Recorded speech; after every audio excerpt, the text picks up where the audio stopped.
On this week's episode of Third Culture Africans, my guest is Abisola Omole, the founder of the Apartment Global Group, an incredible digital business that has defined Fashion Week, as well as defining a whole generation in terms of creativity and the work therein. I hope you enjoy this episode as much as I did sitting with Abi.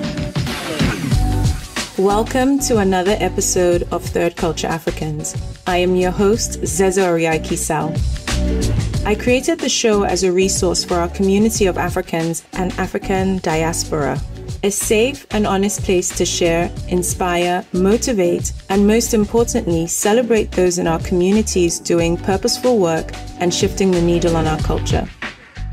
Your support is invaluable to the show, so please subscribe or follow us on Facebook, Instagram, and leave us a review on your favorite streaming platform. You are valid, you are strong, and you are just getting started. Hi, Abi. Thank you for joining us on this week's episode of Third Culture Africans. Thank you so much for having me. I think we were saying just before I hit record that podcasting is an interesting experience of sort of being recorded, but you kind of have been journaling or recording your experiences for quite a long time. Just so I don't miss the important intro that goes with every episode, Abi, aka Abisola Omole, you are the CEO and creative director of the Apartment Global Group, which has 4 subsidiary companies under it. So the Apartment, Studio Ava, and Foley Studio. Did I say that right? Foley? Yeah, Fall. Yeah.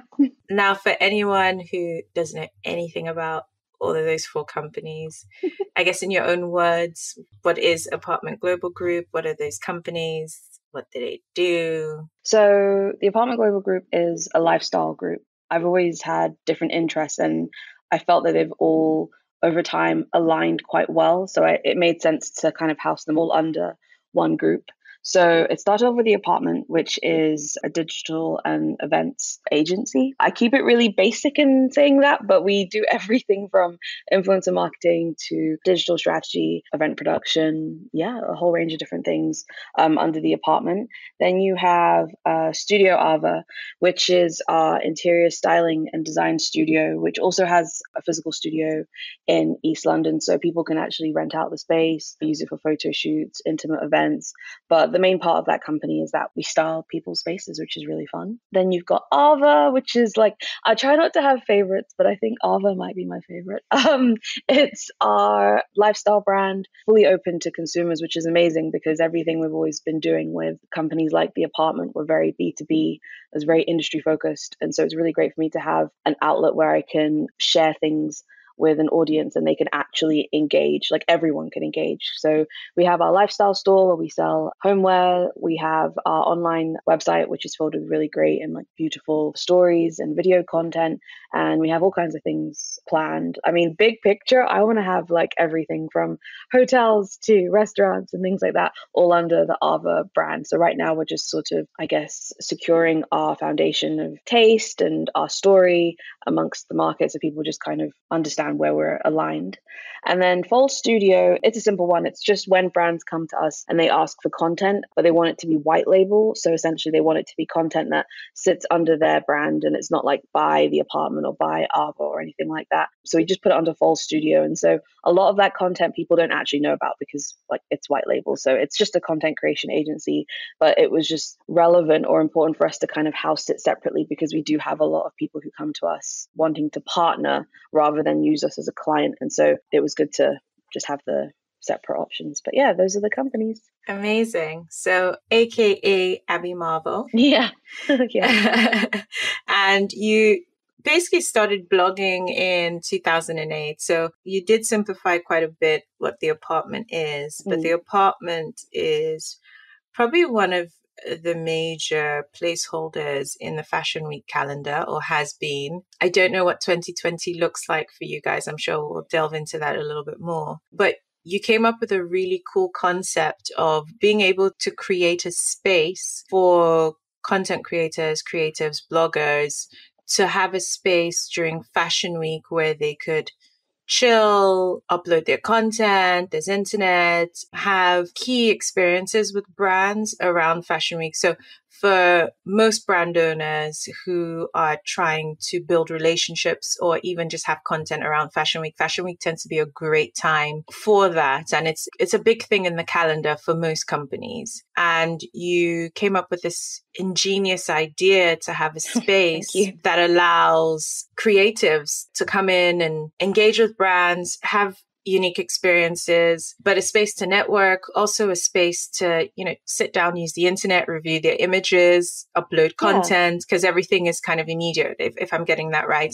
I'm kind of privy to the concept idea because we've kind of worked together in the past, and I'm a fan of what you've been able to create over the years. Thank you. Yeah, no, I mean, everything you said, exactly that. I think for us, it was really important that as a blogger at the time, I just realized that we were going to these physical events like Fashion Week, but we weren't really having the opportunity to foster real relationships with each other and also brands. And so it just made sense to try and fill that void, try and create a space that felt relaxed. It felt like a house. And that's why it was, the apartment. It didn't feel like a press day. Most times we would actually use an actual, serviced apartment or a space that we would make look like an apartment. And so if you're already going into this space and you feel at ease, the idea that you're walking around and you can naturally discover brands is a really great way to be introduced to them. So yeah, that was the concept and it was really fun to do. And I think in terms of the future, it's just a case of, obviously, I think the whole event industry is very up in the air at the moment. Even, Fashion Week is happening very shortly. I think it's probably starting in a couple of days. And so many things have been cancelled, unfortunately. So many, new government restrictions affecting people's plans. So for us, I wouldn't have felt comfortable doing anything this season. So I never even started to plan something physical. But I think moving forward and maybe in the next couple of years, it could be something that we revisit. But I think for now, it's really exciting to see how people are utilizing digital platforms as not just a content creation platform, but as somewhere where you can really showcase your brand and experience. And I think that's, something that people are really navigating right now, or trying to at least. So in context, this was because I think when you started the apartment, blogging and, influencers and content creation was nowhere where it is today.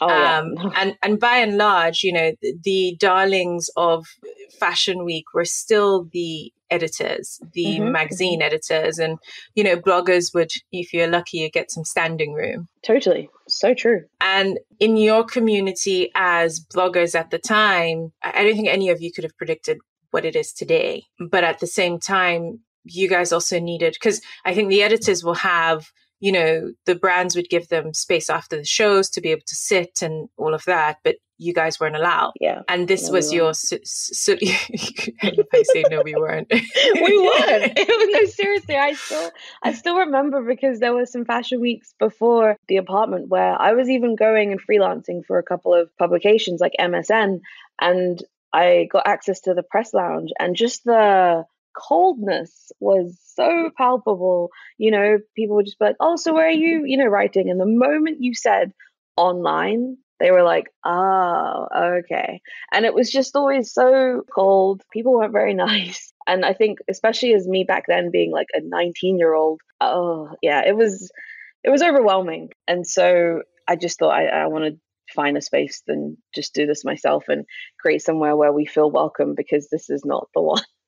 Yeah. And I think digitally, you guys had a community, but in in-person events, that there just wasn't anything that was catering to the digital space. So it wasn't about uploading content quickly. Those editors were probably tete-a-tete, and, very few were doing any uploading or, street style photography was just, and I think then it was like Scott Schumann and those guys who were right at the top, but there wasn't this explosion in Instagram or blogging or, that fast consumption of events in real time digitally.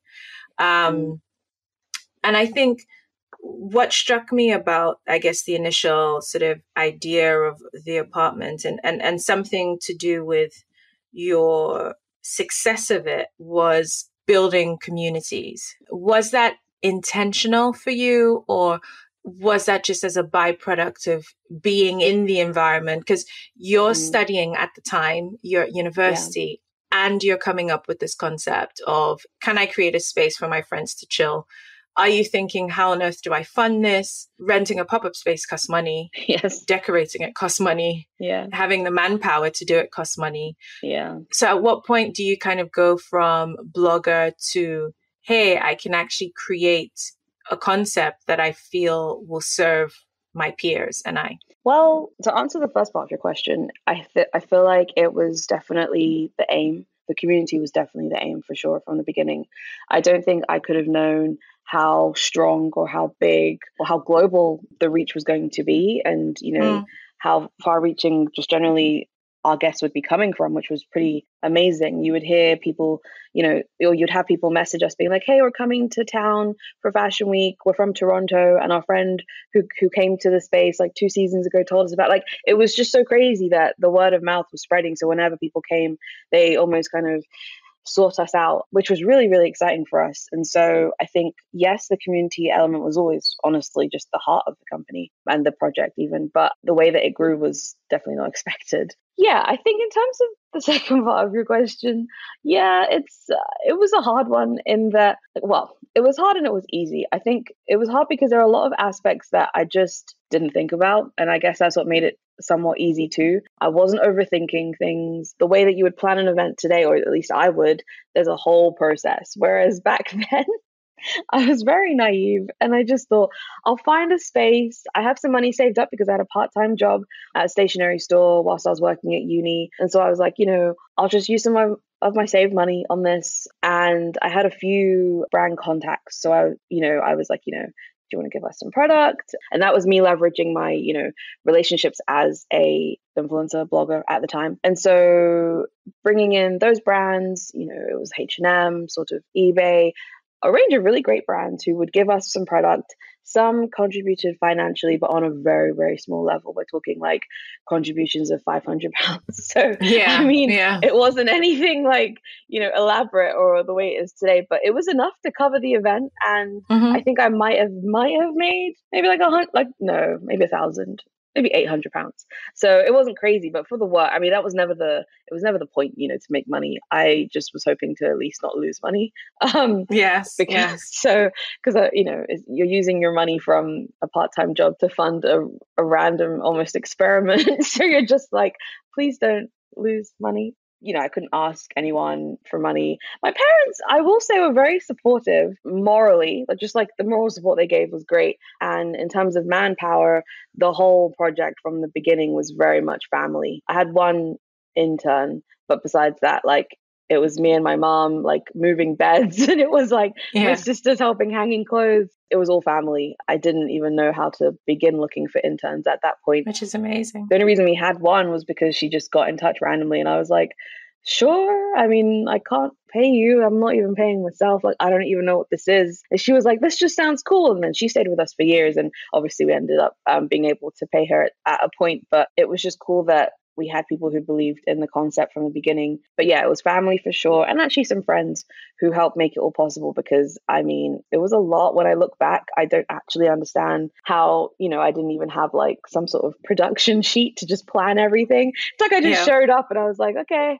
you can go there and yeah, it'll work. And it did, which was so wild. I think especially because I will admit, it wasn't supposed to be something I repeated.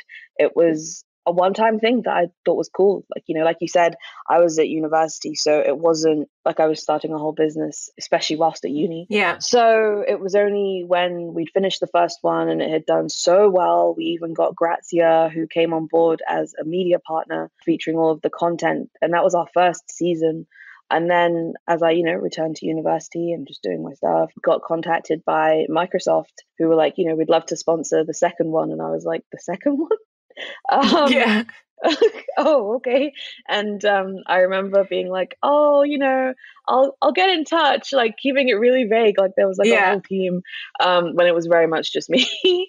But is this off the back of the content they saw come out of the apartment? Because I think totally where you've made no advertising, how did you get other bloggers through the door? How did you get them to come into the space? Like, was that purposeful for you? Did you kind of just invite your friends, hey, I've got this space, come and hang out during Fashion Week? Or was there some sort of a marketing tactic used to get people through the door? It was a combination. I definitely had a good amount of friends. At that time I'd been a blogger for 4 years. So I definitely had, a pretty solid online network of my own.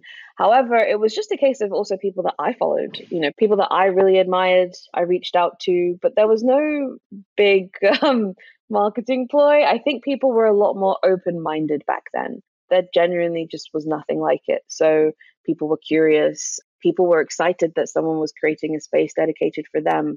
You can just imagine, you're this new industry, you're still finding yourself, and we're all feeling the same sort of loneliness.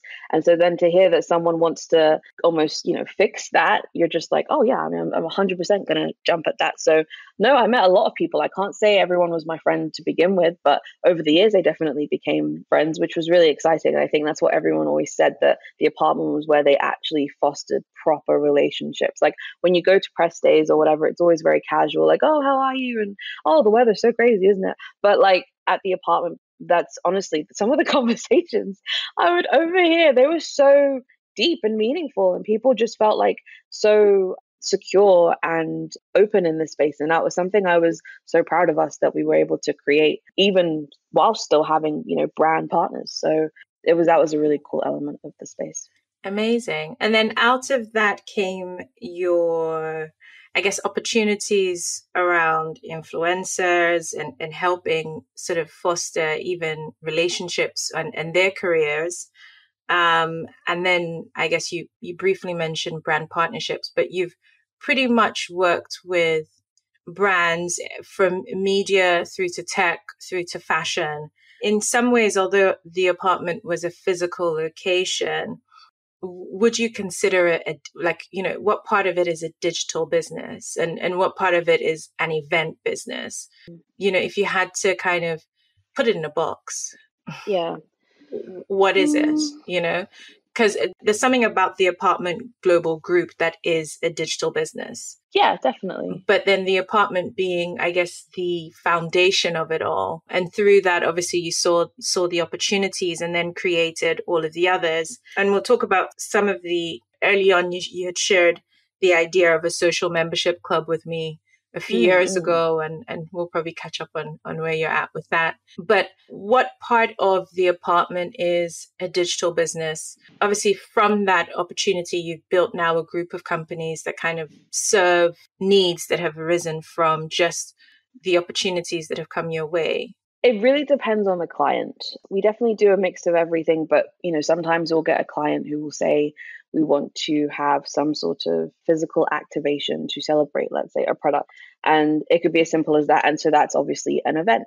But then we do have some clients who are like, we want a physical activation, but then we also want a digital and influencer strategy because we want people to create content around, let's say, this event. But then we also want maybe you to create content that will sit on our platforms. And maybe we then talk about, what that looks like in the newsletter. So it just really depends on the client.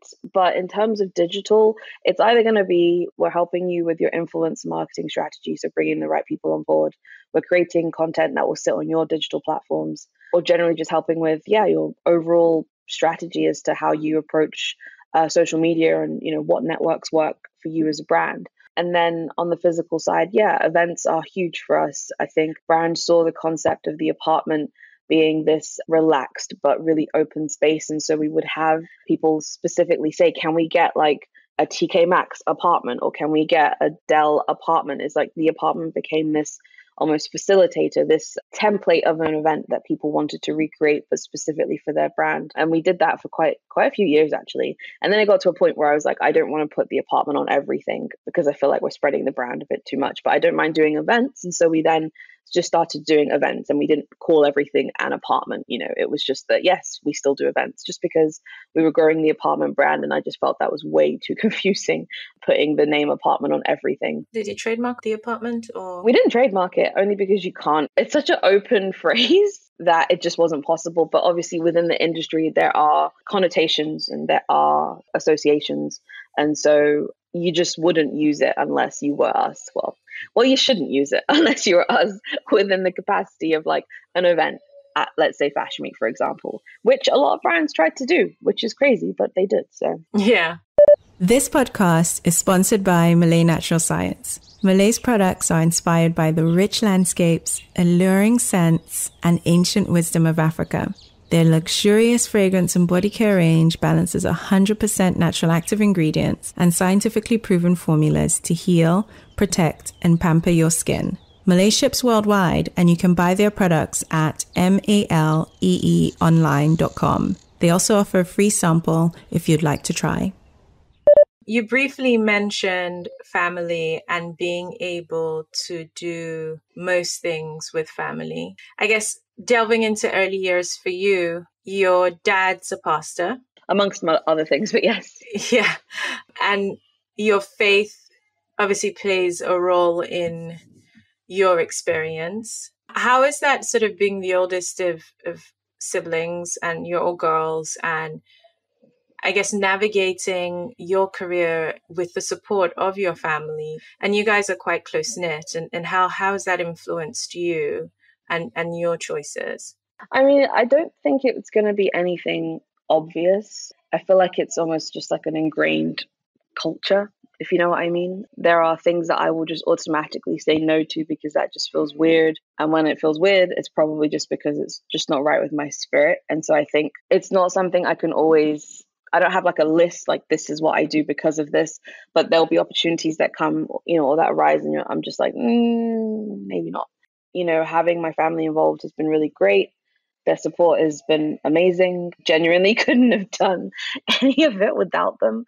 My sisters became like unofficial interns for like all of our seasons, which has been really great. And they're also talented in their own right. You have a sister who's incredible with pastry chef, would be the professional name for it, but she's incredibly talented when it comes to food, and you know, you have great support within your family. To kind of context for guests, you've been able to achieve all of these things before you're 30. So you're a great example of millennial success. And what we all hope, I guess, you know, everyone kind of, there's this poster about, or this perception that, you know, it all comes, but, you know, by 30, you should have it all figured out. Seemingly, you obviously started a career in the industry super early and have taken that in the time that you've put in. It hasn't happened overnight, even though, you know, someone could look at your age and think, oh, but this, you know, you're so young. How have you been able to do this? But you've been at this for a good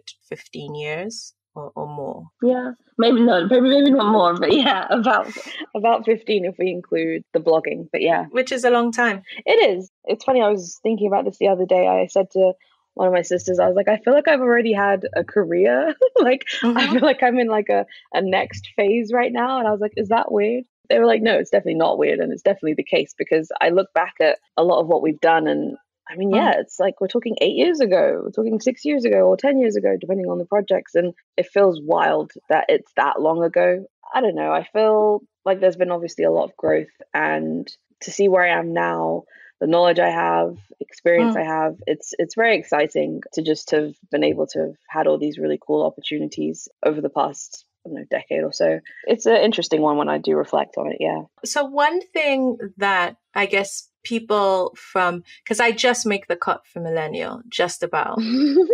So I straddle the fence between not knowing what on earth is going on digitally, like TikTok blow my mind, to wanting to play with the digital. And I guess one of the questions is always, how do you monetize these things? I think there's a perception. I think you and I had a conversation once, and I kind of asked you, like, how much do these girls make really? And you said, some of them are making, 5-6 figures a year. And I was like, are you kidding me? Like, what?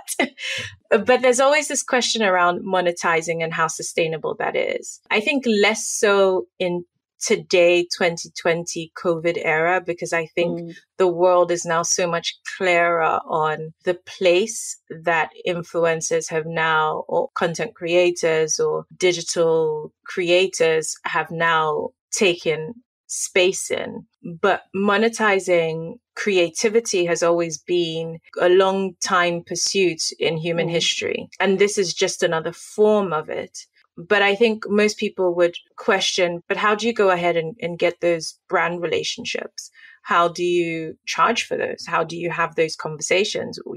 What value are you exchanging in return for your services? Okay, if we're talking specifically an influencer, it's as simple as they're creating content for a brand and that content will be on their platform and their reach is obviously big enough that it's promotion. It's a form of advertising. And so the brand is paying for that advertising like they would in any classic advertising term, billboard, poster, etc. So it just becomes a new form of advertising, basically, a new form of marketing.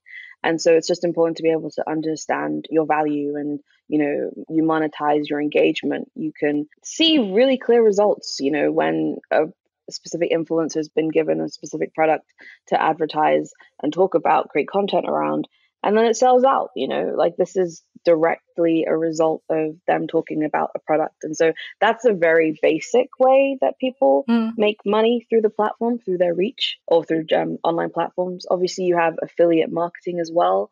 If you do it well and do it consistently, it can be something that people make a lot of money from. And it's essentially just making commission on sales of products that you're talking about and just putting a link in that is tracked, and that's where different affiliate platforms can then just pay you commission based on what you've been able to sell. That's a really great income for a lot of people. Then you have, I suppose, things like the ambassador side of things where it's not necessarily down to specific deliverables like we're going to pay you 1K for one Instagram. It becomes more like you are now aligned with a brand, just as you have celebrities being like a face of a perfume brand. They're not going to be asked to do specific deliverables. They're going to be asked to be aligned with this brand, to not work with any competitors, to talk about them in natural ways. If it comes up in conversation, it becomes a bigger alignment because you're almost the face of the brand. You are an ambassador. And so that is a very big way that a lot of influencers and content creators can make money. If they find a brand that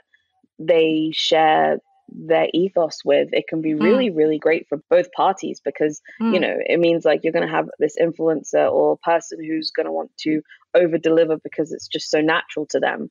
And then for the brand, they've got this, spokesperson that's going to talk about them in a really natural way, that doesn't feel like, oh, this is hashtag ad and blah blah blah, and it doesn't feel forced. And I think that's, for me, definitely the future and the direction that things should go in. So it doesn't feel like everything is just an ad. You can actually see that people really love and admire certain brands. And also that's a great way for influence because it does have an element of security, because usually it's not for like a week or something. It's, typically terms can be 6 months, they can be multiple years. And so that's a really great way for them to be secure as well financially. And then I guess for you, going from blogging into entrepreneurship, so Abimarvel kind of took a back burner, and then the focus was the apartment. And then I guess Studio Ava and Fall Studio are your new babies.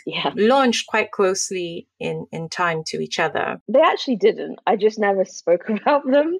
No, it's only because when I actually then finally did decide to tell people about them, it was, I would say, publicly all at the same time. But we had been behind the scenes, been working on, like, for example, Ava, we've been working on since 2017. However, our announcement was actually July this year. So I think it was just a case of I am not very good at talking about what we do. You're doing a great job of it now. Yeah, I was about to say this year gave me the opportunity to, have the time to, not be busy with events and constant projects because of, obviously the pandemic. And so for me, it meant that I could actually sit down and actually tell people what we do. And I restructured a lot of things, and I'm still restructuring things like our websites and general communications. You're doing some more work on your websites? Yeah, just to clarify things. I just want people to be really clear on what Fall Studio does, for example, and what Studio Ava does. So it's nothing elaborate. I just want to simplify it because I do worry that sometimes it can seem a lot and it's not clear. So clarity is my aim. Yeah. And I think one of the things you do quite well is quality. Oh, thank you. And as a entrepreneur, you have always been able to create, I guess, a standard of quality in the work that you do that sets you apart. Is there something in that is skill, talent? You know, if you had to equate it, how much of it is that? Because you have a great creative eye. And I think that's perhaps one of your greatest strengths. But how much of that is something that you actively work at versus, you know, something that's come naturally? It's one of those weird ones where I feel it honestly just is a mix of both. I can't say I sit down and I'm like, I'm going to work on being more creative. I don't know what that looks like, but it's more of a lifestyle. I've taken a very active approach to, make sure I'm researching all the time to ensure that I'm aware of new things, whether they be books, whether they're movies, the way that I, for example, even just watch a movie, it won't just be a case of, appreciating the storyline. I really love the cinematography. I love scores. I like the music is so important. Like there's so many aspects to things that we usually just ignore, whereas I like to pay attention to those aspects and appreciate what all of them can do. So I've noticed that when someone experiences us, it's not just like, oh, Abi has an aesthetic, and so this is what a space like Abi, a space that Abi's design would look like. When you come into our space, so often people are like, oh my gosh, the music sounds like something you'd play, or the food is like this, or, everything is supposed to create a feel, a vibe, a mood. And so I've always just thought it's important to pay attention to the whole experience rather than just thinking like, oh, maybe I'm a minimal, person. And so you're going to see Scandi furniture. Like, that's not how I work. I'm constantly inspired by things. It could be a gallery exhibition that I've seen. It could be a holiday. Oh my gosh, on holiday, I get filled with inspiration. Traveling is just, such a great source. I think a lot of people can agree with that. And so for me, it's just always adding things. I feel like my style is constantly evolving. I definitely must have been somewhat blessed, with capability to edit it, and not be overwhelmed with everything that I'm consuming. I don't know how I can say I've learned that. I didn't study anything creative at school. Like there wasn't a day I woke up and I was like, oh, I'm creative. I feel like it's always been there. And so I ensure that I basically feed the need and the general internal skill that is there. I just make sure I'm always feeding it with different inspirations and content in different ways to ensure that I'm just always thinking about what I like and what my taste could be. But it definitely is evolving. And it's hard when people say like you have great style or you have great taste, because it's just, they like it, I'm sure someone would probably think I don't have great style taste somewhere. So it's everyone's opinion, So often when I'm working on a project and we have to infuse maybe some brand elements, I think, oh, like, I don't really like that. But then I'm like, well, it's not really about me though, is it? Like, this is a collaborative project. And also it works for them. This is a very successful brand. So yes, you might not like their brand color or this or whatever, but it doesn't really matter. And this is what I mean about it's about taste and just what you personally like. So that's something I've become more conscious about, because I used to think, oh, I don't like that, so that clearly is wrong, when that's obviously not the right attitude to have and is just incorrect. And so by being more open, I feel like it's definitely expanded my horizons, which is really great. Now, one of the biggest things in, I guess, a lot of entrepreneurship conversations is team and building, a workforce. You certainly need extra hands to execute at the scale at which you've been able to execute. And you've worked with everyone from Superdrug to Hyundai and to Microsoft, as you mentioned. Goodness, Starbucks. I'm trying to think of some of the names. Give me some. We've worked with Tiffany, Bentley, H&M. Like, honestly, I don't think you haven't untapped. I think you've tapped every industry at this point. Like, I think you've done every sort of luxury good, every sort of consumer good, from food, beverage to we've done toothpaste, we've done everything. And having that breadth of reach across industries, and being able to find the workforce to be able to execute. Is there a method to how you pull in those extra hands? Obviously, having a young generation of siblings and friends to hand is great, but people don't really do stuff for free these days. Yeah. And to be fair, the first event that we did, as I mentioned, we just didn't have money. It wasn't even like, oh, I have something and I'm not paying you. Like, we just didn't. Whereas the moment I started making money, like, everyone makes money. We have always, from the beginning, paid our interns. And I think it had a very just personal reasoning behind it because I'd interned for years and I'd never been paid. Like, I would just about get my expenses covered. I remember when I was working at a really notable magazine and they literally paid me £35 a week, and that was supposed to cover transport and I guess lunch or something. I don't know. That's what I was used to. And I was like, I'm not going to subject anyone to that. Especially, it's hard when you compare yourself to these big brands who don't pay people, and then you're a small brand and you're like, I'm going to try and pay you something. There's also the expectation that as a small brand, you should pay. That's been my experience. As a small brand, I think, people expect more because they don't see the value add. Yeah, but that's not great. I mean, that doesn't even make sense because like experience is experience. And if you want to work there, work there. Like, no one's forcing you. I've always thought that was strange. So I've always been good with paying staff. I think naturally with anything, improvements can happen, and I try and increase where I can. And I think it's just something that I'm just not trained in. So yeah, I have but to finding them, like, where do you find them? Where are all these magical people that help make these magical things happen? The main place I used to get a lot of our interns and team was from the University of Arts Creative Careers website, because that's where I went and that's where I studied. And so I was just that's where I got all my internship opportunities from. So I just thought, well, this should be great. I mean, this is like a huge art school. Everyone's always looking for opportunity. So for so many years, we got our interns from there. And then it just got to a point where I just needed people that were more experienced. I think towards the beginning, I'm still figuring it out, but we would have people who were maybe like first year uni or maybe even just about to start or something. And so they didn't have that much experience, and that definitely reflected in their output, which wasn't as great as it could have been. So as things started to get a lot more serious, I just started to look for people who, maybe were graduates, maybe had 2 to 5 years experience. And so, then I started looking at places like LinkedIn, the Dots. And I will say just a lot of people got in touch just via Instagram. We would always say like, oh, we're hiring. And we would have so many people get in touch just by social media. So that was definitely a huge one for us. There's no set way that we get new candidates. It's just a combination of a few websites, word of mouth, and social media. 2020, I want to say for you, was all about using your voice. And I've put down in my notes, stepping into the light. That was very much my observation. And you've seen, I guess, in the midst of this, being able to speak out as being, a Black plus size woman in the fashion industry, and really, I guess, amplifying your voice to be able to be heard, be seen.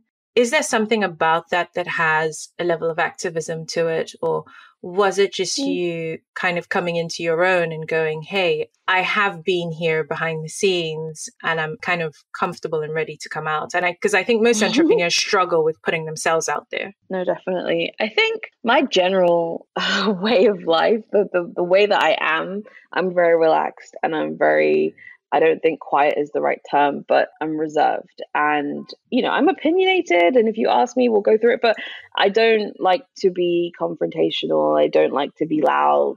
And I think people might mistake that for, being, I don't know, very quiet and maybe meek person. I don't know, which is very much not me, if you know me. And so I think this year for me, there were just a lot of emotional moments. And I think when you are at home, you have more time to reflect. And so instead of, these emotional things maybe happening and then you're like, oh, well, I'm too busy, it's fashion week, or, your mind's racing because there's always something happening. You just go from project to project. Instead, I had the time to process these things. And so because of that, I think my just natural reaction was to talk about it. And it definitely didn't come natural in a sense of I was concerned that people would be offended. I don't like people to feel uncomfortable. That being said, if you're wrong, I feel like you should know about it. And so, I always refer to it with my sisters as a joke. When Black Lives Matter month happened, I just felt like it was important that if people are listening right now, that they know everything, because this isn't the time to stay quiet. I think it's important that if people are going to claim that they didn't know these things were happening, that they didn't know about institutional racism, that they didn't know about their white privilege, it's like, okay, sure, that's fine. Let's especially coming from a space where this is something that it's an uphill battle Yeah, that you yeah, face daily in your work. definitely. Yeah. You face daily in having to defend your work, in having to defend your worth. Yes. And then finding that the response is, oh, but really? You know what I mean? Well, yeah, Like, no, I totally. didn't know It's that crazy. existed. I don't see color. That for me is probably one of my worst statements when I hear that. But I digress. I think watching on the sidelines your evolution, and sometimes, it does seem to me that you do a lot.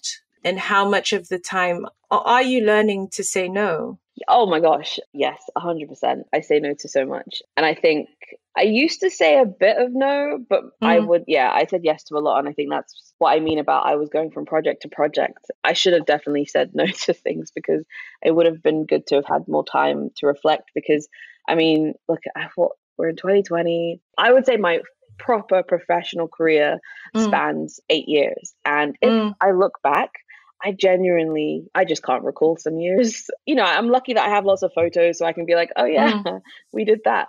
But if I was to just try and sit here and think about it, like, I really can't. It was just always just back to back. There was no time to stop, and it wasn't necessarily the best strategy to have.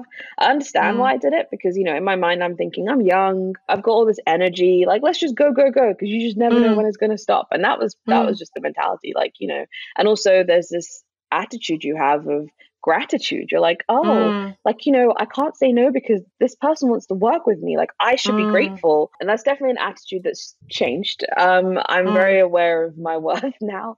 And so I don't say yes as easily to things as I used to. And I think it's hard. Even just saying that, I'm like, oh my gosh, do I come across as arrogant? Because I do worry, the moment you almost accept that you are talented, I feel like it can come with like these connotations, especially being a Black woman. My goodness, me having the audacity to say that I have worth is like wild. So yeah, it's something I worry about, but not too much. Definitely not as much as I used to. Well, there's also something about being able to kind of not spread yourself too thin. Yep. And to be able to put out the quality that's needed to be able to execute. You now write for Harper's Bazaar. Yeah, I do, yeah. And back to, I guess, writing, so back to Abimarvel days, is there something about taking that on in the midst of running 4 businesses that holds, a special place for you? Definitely. I mean, if anything, that's one of the most important things I'm doing at the moment. We haven't really touched upon it too much in this conversation, but the plus size industry and the representation is really, really important to me. I think, I've been working in fashion and I've always been plus size. So this idea that from the beginning, I've just never felt welcome. I'd have, brands even wanting to work with me, but they wouldn't even do my size. And it's like, well, I don't know how we're going to do this. And it's just always been ingrained, like always. And I think to have this opportunity to be a part of and write for such a well-respected and high fashion platform, and to be able to dictate that my content will specifically serve the plus size demographic, which is the majority of the market, is really exciting and really, really important. You could just do a quick search across the main high fashion platforms, the Vogues, the Harpers, and you'll really struggle to find plus size specific content. It's always like something special's happening, like, oh, Ashley Graham has a new collection, the poster girl for plus size, or, there was one random great plus size brand that got launched that I guess the industry accepted. But the way that you see the everyday content around everything else, all the other brands, all the smaller sizes, that's just regular. It's just like, it's assumed, it's just every day there's like 5 new articles, so why is it that plus size has to be special? It has to be specific to something big if we're going to talk about it. It can't just be the everyday. And I think that's the whole point. For a long time it was kind of normal in the US and less so anywhere else in the world. Now, I think societally, depending on wherever you are in the world, plus size doesn't even exist as a word in some parts of the world, right? Like, there are women who are celebrated for being well endowed, as they call it. And I think in mainstream European culture, because the representation of beauty has always been very mono in terms of its sound and its appeal and its visual representation. For the first time, as you rightly pointed out, a large percentage of the population is not what we've been kind of told to aspire to. And now we're having to look in the mirror and celebrate ourselves in the different shades of what's out there. Do you feel like there is a running theme of purpose in the work that you do across, whether that's the apartment studio, Ava, full studio, and now writing for Harpers?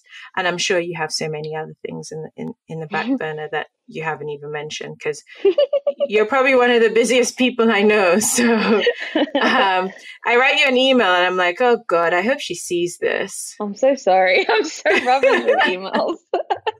But yes, I think it wasn't necessarily a planned purpose, but it's something I've definitely realized over time, especially this year. Again, everything this year has generally been so eye-opening for me. I've never had this sort of time to reflect. But yes, I think community is at the heart, and bringing people together and making, I guess it's this idea of being comfortable. I don't want anything to feel elite. Even with the brand, it's so funny. We got an email the other day and it just kind of wrapped up everything I wanted to do. They said something like someone had suggested us to buy some homeware, and they looked at the website and they were like, oh, this is amazing. But then they have to admit they left it because they were like, this is obviously going to be expensive. And then they went on our Instagram because we put some of the shopping items there, and they were shocked to find that it wasn't expensive. And they were like, so you've created this space that feels so exclusive and so premium and luxury, but it's actually completely inclusive and it is affordable. And I was literally like, oh my God, that's exactly what we're trying to do. I can't believe a stranger just said that to me. And so for me, that's it. I'm trying to always make sure that people can feel a part of the conversation. I feel like I've grown up in this world where it's very clear that I shouldn't like the things that I like. People are surprised when I have the taste that I have, instead of it just being like, oh yeah, it's like, oh wow, you have like really good taste. And it's like, okay, I get what you're trying to say. And so for me, I want that to be normal for everyone who looks like me. I don't think it should be limited to, maybe a thin, white, rich lady, for example. I feel like everyone can like luxury, and there should just be more openness surrounding these consumer products. And so that's my aim generally, community, and just keeping things really inclusive, even if they don't look it, because I don't want it to just be like, oh, everything's a free-for-all. I'm not trying to be the new, I don't know, Primark, for example. I want things to have a very specific aesthetic and taste level, but still open to everyone. So I guess that's a running theme. Yeah. It's interesting. It almost feels like you're transitioning from service to product in your evolution. A few years ago, you had this idea you shared with me about a social membership club. Is that something that you're still passionate about, or has that idea evolved into something else? Yeah, it got to a point where we were so close to making it happen about 2 years ago. Like, we had people interested in terms of investors, we had spaces that were ready to go. And I don't know, it was almost like a dream or something, where we started to confirm the sort of early people that would be using the space. And as that list came in, I was like, wait a second, this isn't what I want to do. This is way too specific and exclusive, and there's way too many terms that you need to reach to be able to use our space. And I don't want to become another private members club, the way people talk about I don't know, Annabelle's or whatever, and it's like, oh, it's so hard and I'm on the wait list, and I never want to be associated with these things. That was just and I just was like, this is exactly what I'm about to start doing. Yes. So it was unfortunate, but I just had to be like, I don't want to do this. I want to create something that's open. And that was actually the year that I then started working on Ava, because I thought, you know what, you need to start thinking of exactly what this open project is going to be. And so though it was a good idea, and, sometimes I'm like, oh, it would have been cool to have done, I actually don't regret not doing it, because I think it was very important for me to focus on consumers and everyone. And I didn't want to also feed the ego that is the influencer industry. I feel like it's already quite full. That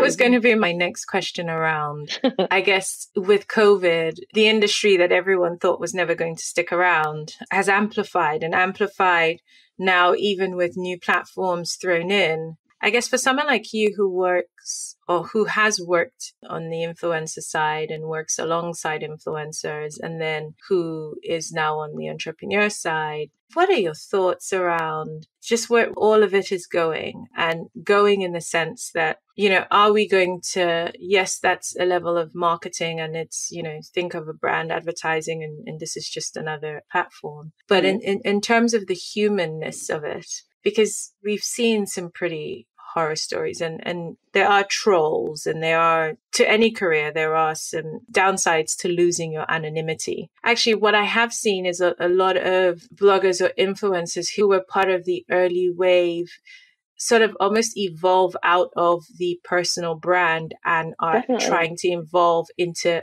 actual businesses. I'm seeing that a lot, yeah. Yeah, is there a reason for that? Like, if you're able to make 6 figures as a personal brand, why do you want to create a business? I can only talk about it from the people that I know, because they all have the same reasoning in that a lot of these creators started young. And when I say young, I'm talking like, teens, like 18, 19, some of them like 20s, but they were young. And so priorities change, you grow. So you start to just realize that, like, wait, I don't want this to always just be about me. I want to do something bigger. And that's the consensus that I've received from everyone. This idea of like, I want this to be bigger than me. I want to be able to have something that can go past me, not necessarily like if I die, but they do want to almost create like this legacy that surpasses just their face and selfies and whatever their content might look like. And so I think it's just been really important for people to, forge a new way for them to express themselves that doesn't necessarily have their face in front of it. And that's the main reason, making it bigger. I think when you have been so popular and created this whole brand around you specifically in your face, like that, it can be overwhelming as well. Also, your ambitions change. I think, when you are in a really privileged position to have these brands that really admire you and a really sort of comfortable financial position, you start thinking, all right, big picture now, what do I want to do? And I think a lot of them never had that opportunity to think about what they wanted to do, because most of them didn't start this thinking they're going to become this success. A lot of them were doing it as a hobby. And a bit like me, they never spent that time to reevaluate. They just kind of went with it for like, almost a decade for some people. And then had that moment where they're like, oh, okay, what am I actually doing? And what do I want to do? And so I think it's just once people have that time to reflect, they then think, yeah, I don't want to be the face. I mean, some people do, but a lot of people don't. They want to create something that's bigger than them and that can, ensure that in the future, maybe they can have privacy. And that could be for a whole range of reasons, from, maybe they want to have kids. Maybe they're just tired of it. Maybe their partner doesn't want them to be so public. Like, there could be so many reasons. But yeah, I think people just kind of get tired of being in the spotlight after a point. Yeah, I came across a quote this morning, which was, success is also trauma. Yeah. It's a concept that's rarely spoken about, but there is some element of truth to it when you start to lose your anonymity. Definitely. Abi, it's been incredible having you on this week's episode. Oh, thank you. Thank you so much for being so open and sharing. Where can everyone find you? I'd say Instagram. That's the main platform I use. And my username is Abimarvel, as in like, yeah, the Marvel comics. That's where you can find me. Fabulous. Thank you so much for joining us in this week's episode. Thank you for having me. Thank you for joining us on this episode of Third Culture Africans. We are building a community of leaders and game changers and would love you to join in the conversation on thirdcultureafricans.com. Subscribe for news, for tips and more useful resources on today's topic and more episodes to ignite and inspire your entrepreneurial journey. Carry on the conversation on Facebook and Instagram at Third Culture Africans. Your ratings and reviews are important to us, so please leave one on your favorite streaming platform and help us amplify our voices. Until next time, you are valid, you are strong, and you are just getting started.